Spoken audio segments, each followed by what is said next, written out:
Well, good afternoon, Friday afternoon, my friends. Now, for a lot of you guys over there in the UK or wherever you are in a different area of the world, it's probably nighttime. Some of you guys might be already going to bed, and then some of you might just be ready to look at a little bit of entertainment on YouTube. Well, been a lot of things going down over the last week that I haven't been on here. Now, if this thing ends up sideways, I apologize for it, but it used to be you could film sideways and it would be. I might have to go back and re-edit it. Now, I got a lot of things to go into. I don't really want to pop this into a half an hour, but it could be. I do have to go do something a little bit later. I do want to tell you this, for all you guys who have run the COVID train and thought it was fake and all this and everything else. Now, well, let's not say that it's fake, okay? My mother is in a nursing home. We were just informed the other day that she has it. In fact, the whole place has it. Okay? So my mother's in quarantine, so I don't know if this weekend we're going to get to do a FaceTime talk or not, because it is what it is. And being 86 years old, we don't know exactly what's going to go on with that. Now, as I told you before, and I will still keep the same stance on this as everybody else says. Okay? I still believe that it's iron oxide dust, and how in the heck people are getting it here and there, I don't know. But I will tell you this. It doesn't matter whether it's real or fake. Whatever it is my mom has, she has. Okay? I said this on Facebook a long time ago. What is the definition of a false flag? The definition of a false flag is taking a real event and making it something else. Like, here we go. This is a little pill called 5-HTPP. It's kind of like Zoloft or something like that, okay? So we're going to say that this here is 5-HTPP. It's a real thing. That's what it is, right? Here it is. But now we're going to turn around and we're going to say to you, well, no, that's not what that is. 5-HTPP is really Luigi. It is. I mean, we told you all along it was this, but no, it's Luigi. Luigi's 5-HTPP. See, that's taking a real event and making it fake. That's a false flag. The Reichstag fire, all those other things, that's a false flag from a real event. Vietnam, supposedly these guys fired into a jungle at nothing, and they claimed they were, fired at back, and the war began, and so just so happens to be that Jim Morrison's dad was the guy that captained that boat, so there's more conspiracy there.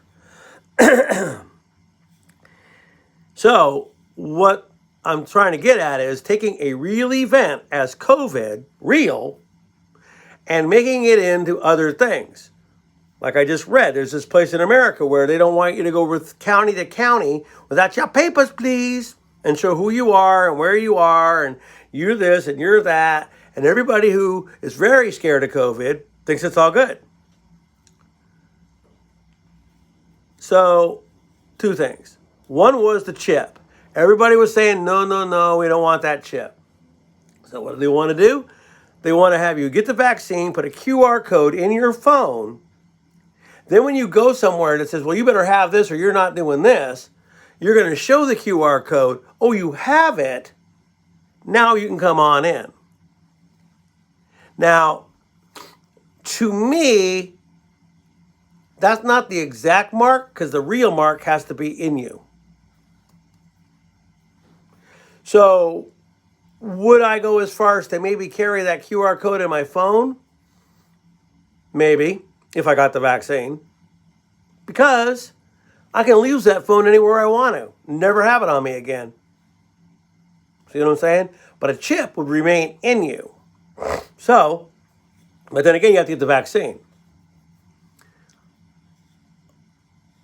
Anyway, again, two people that I know whose one's wife and the other's sister are nurses in hospitals are saying that the numbers that they produce about COVID are fake.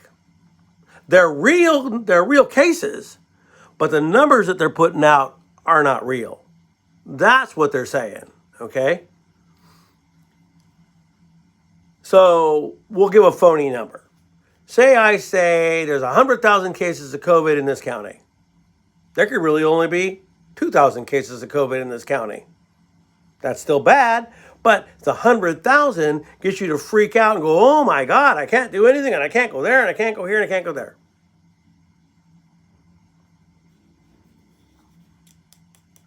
Also, for younger people, because I think I might have even had the stupid thing before they ever came out with what it was, the survival rate is 94 to 95%. So if you're young and don't have any outstanding circumstances, you're probably going to get over it. And someone like my mother or somebody else that you know that's old or somebody with complications, that could end up making that worse. Okay? So after that, we have asteroids, meteors, lots and lots of videos of them, big ones, little ones. Latest little thing on the Daily Mail, oh, they're really monitoring this. Other one's coming in pretty quick. They really want to know about this. Yet they're telling everybody here where we live to stay inside at night, not go anywhere after 10 o'clock at night. Makes you kind of wonder why. Are they feeling that there's a pole shift coming? Are they feeling that there's a big meteor coming in? Asteroid? They should do a lot of tests on them. Why would they test them if they weren't afraid of something coming in? So you got Star Wars and all that good stuff. Star Wars could blow up a meteor or asteroid, I suppose. But you got to realize that when these things come through, they've only got 2 to 3 days notice of when these things are coming. And the last little guy that passed us, which we're going to use in a comparison size, if I can find something littler. I don't really see anything I can use as little. Okay, so here's the little guy, and here's the big guy. So here's Apophis. Here's the one that just came in. See the difference in sizes? This guy was 250 miles outside our atmosphere. 250 miles is nothing. But it was big as a refrigerator or a pickup truck. This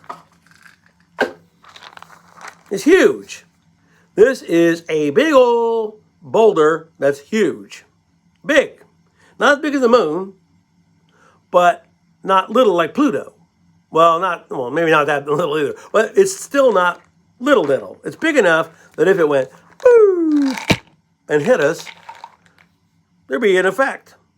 And what would happen, this just came to mind, when that thing burst? That's what it would be. All the little pebbles would come out of there and rain all over, just like the Bible's wormwood. And isn't that kind of funny? Because that was just something that hit my head as I was doing this thing. Breaks up, everything goes all over, and there it is. We got people sitting here about climate change and talking about, oh, this and that. And while I agree that man has polluted the world and done a lot of bad things with it, I still don't think you and I are making this world go like this. There's a pole shift.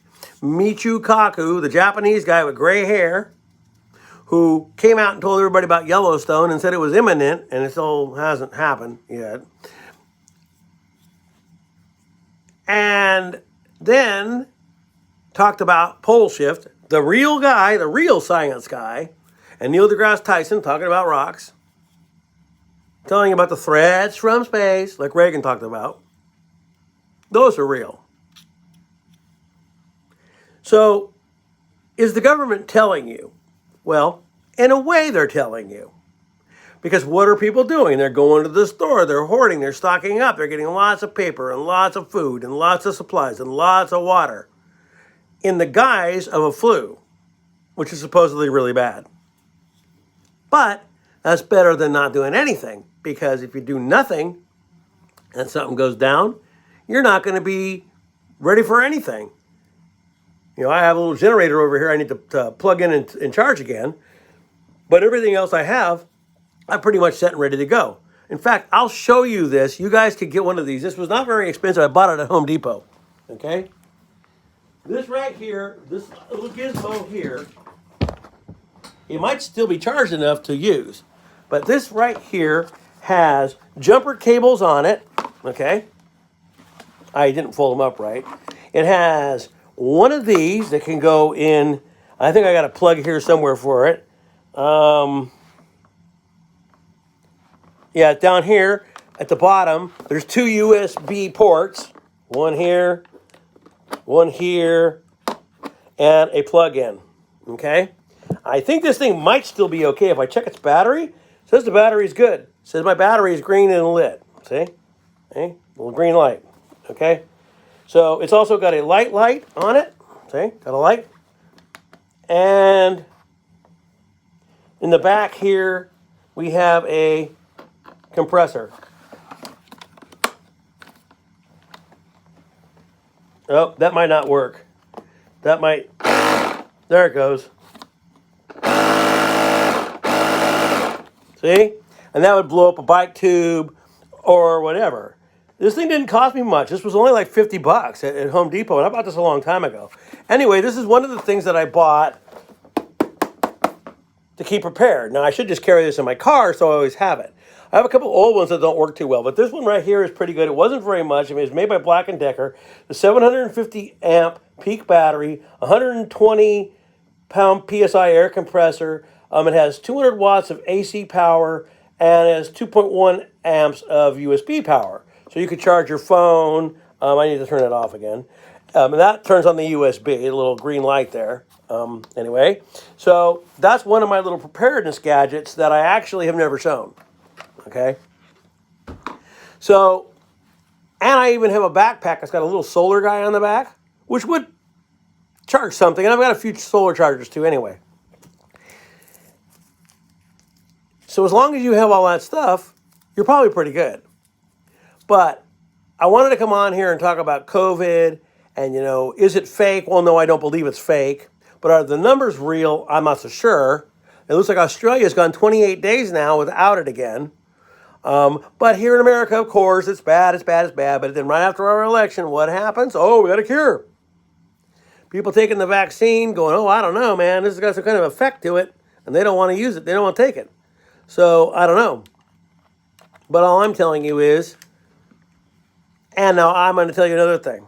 Here's one more thing I'm going to go into in the last little few minutes that I have here. And I might do 20 minutes, 30 minutes. And I know a lot of you guys, 5 minutes in and you're done. But anyway, I don't like Orange Man Bad.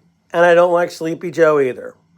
I believe that old Sleepy Joe is just another third term for you-know-who. That's all I think. That's what I believe. And I can see the people that he taps are all those people. And now they're trying to get you-know-who to distance himself because it looks like that's what they're doing, is trying to have this guy pull strings from the background and have this third term of him. That's all I'm saying. Now, did DT get screwed over? He might have. But people don't care because they don't like him. Now, as a person, I don't like the guy either. But a lot of the things that he did talk about as this election began and said the things that would happen, they've begun to happen already. One of the bad things that actually happened that I just read on the news is that one of the key guys, the nuclear guys over there in Iran, he was assassinated. You don't think that they're going to sit by and let that just happen to you. Something's going to happen. You've also got Israel and Syria going at it. You got China ramping up for something. So there's a lot of things that are coming down the line. So I wouldn't just say, oh, this, oh, that, and sit back and wait. I would be ready at any time. So I'm about out of time, my friends, whatever. But I did want to come out here and tell you guys about, what I thought this was and everything else. And get you guys to understand that there's more to what meets the eye. Oh, I can't go here and there without my papers? Really? Well, I'm not so sure about that. Why do I got to do that? Here's something I'm going to tell you in the very last little bits of this video. There's a movie out there made in the 90s or the early 2000s called Gattaca. Very boring movie. Watch it, though, and you'll see where the world is going. And it's almost there. Anyway, my friends, peace. I'll be seeing you once again. Have a really good day, and I'll be seeing you.